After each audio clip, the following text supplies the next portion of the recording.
morning everyone. Welcome to your English language class. The topic for today's video is more about sentences. The objectives of this video are, by the end of this video you will be able to understand the structure of imperative and exclamatory sentences. You will be able to convert negative sentences to affirmative and vice versa. You will be able to write negative sentences in different ways. Able to frame questions with there and it. Imperative sentences. The sentence which is used to convey a command, a request, or a forbiddance is called an imperative sentence. This type of sentence takes the second person you for the subject, but most of the time the subject remains hidden. Children, basically it issues a command or instruction, makes a request or offer advice. Let us see how request may be made. Please let me go. Please allow me to pass. Lend me your pen. Please. Children, in all the three sentences, please indicates politeness and respect while making a request. Obey your elders. Bring me a glass of water. Requests often take the form of polite questions. Examples: will you please post this letter for me? May I come in, please? Can I speak to you for a few minutes? Exclamatory sentences. An exclamatory sentence makes a statement that conveys strong emotion or excitement. Emotions like joy, sorrow, disgust, etc. And children, remember, we use sign of exclamation in place of full stop. Let us have a look at the examples. What a pity, she is late. Here we are showing sympathy for and we have used exclamation mark at the end. How hot it is. Children, here we are expressing emotion of surprise. How dreadful the accident was. It expresses the strong emotion that how scary the accident was. And this sentence ends with exclamation mark. Now let us learn how to convert an exclamatory sentence into an assertive sentence. How happy Raman was.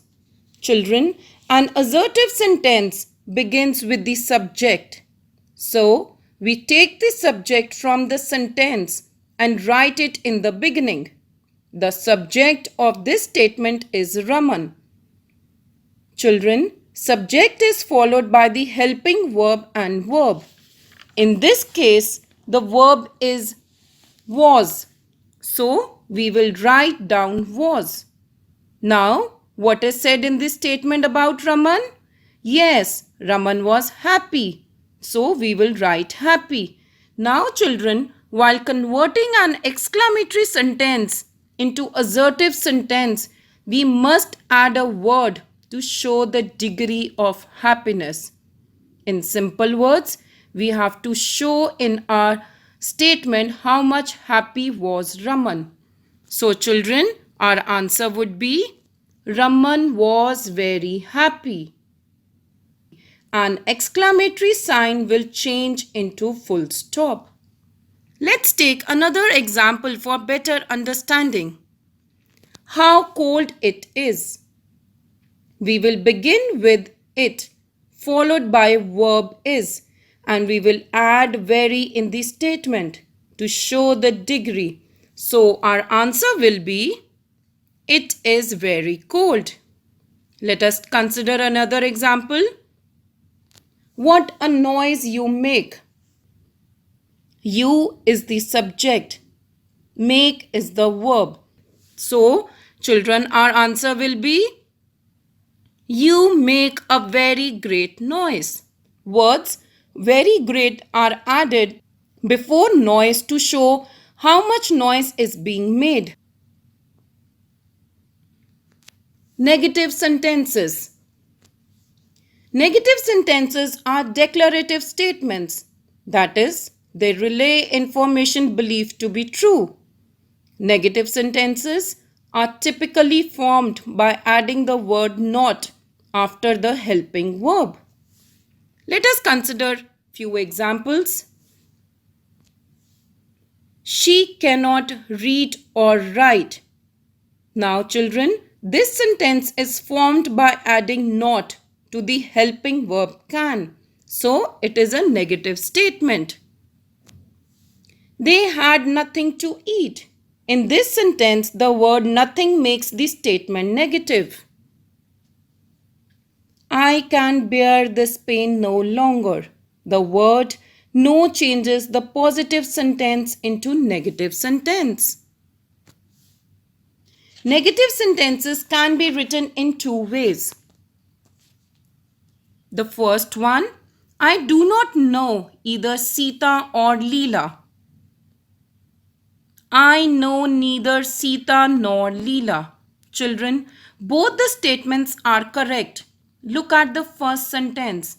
It conveys negative meaning that I do not know Sita and Leela.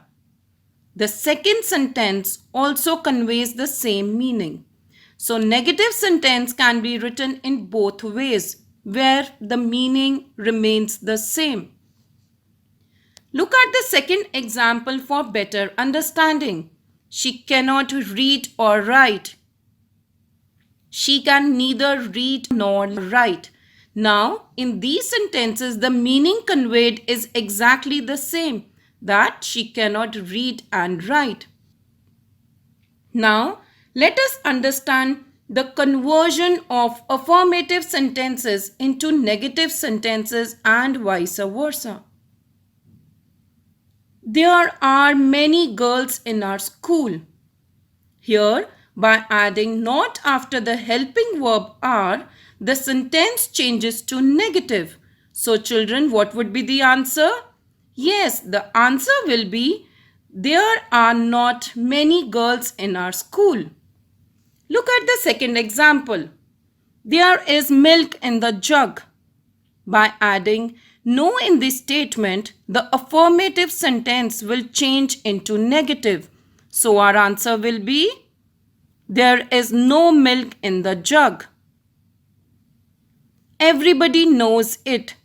Children, what is a negative word for everybody? Yes, it is nobody. So our answer will be nobody knows it. Now, let us understand conversion of negative sentences into affirmative. Look at the example. There was nobody present at that time. Now, nobody changes to everybody. So, our answer will be everybody was present at that time. You do not look tired. In order to make it affirmative, we will remove not. So, our answer will be yes, you look tired. I know nothing about her. Children, what is positive word for nothing? It is everything. So our answer will be I know everything about her. Children, it is very important to understand that in a negative sentence, only one negative is used. Two negatives make an affirmative. Let us consider an example for better understanding. He is unable to do this work. Means he is not able to do this work. Children, it is a negative sentence, but if we use not, it becomes affirmative as He is not unable to do this work. Now, in this statement, there are two negatives. One is not and second is unable. So, it turns into positive. The meaning of the statement is, he is able to do this work.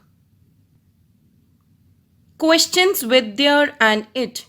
To form a question, we place helping verb before there. We use any with plural questions or those which use uncountable nouns. We also use there with helping verb in short answers. Let us consider an example. There is a dog in the supermarket. To form a question, we will bring helping verb before there. So, our answer will be, is there a dog in the supermarket? Now, children, how can we answer the question in a short answer to the same question? We will begin with yes or no followed by there plus helping verb. So, the short answer will be yes, there is. No, there isn't. Let us proceed to the next slide. We use there to talk about where or when something is. There's an interesting book on the shelf. This statement depicts where is the book. So the sentence would be, there's an interesting book on the shelf. There'll be an eclipse of the moon tonight. We use there to talk about a number or amount. When we are talking about number or amount, we use there. For example, there is plenty of bread left. There were 20 people at the meeting. We use there to talk about something existing or happening. For example, there's a small problem. There was a nasty fight. Children, let's see where we use it. We use it to talk about time and dates. For example, it's nearly 1 o'clock. It's my birthday. It depicts the weather as well. For example, it's raining. It's a lovely day. It was getting cold. So children, this brings us to the end of today's lesson. Children, homework for today is solve exercises 135 till 137. Thank you.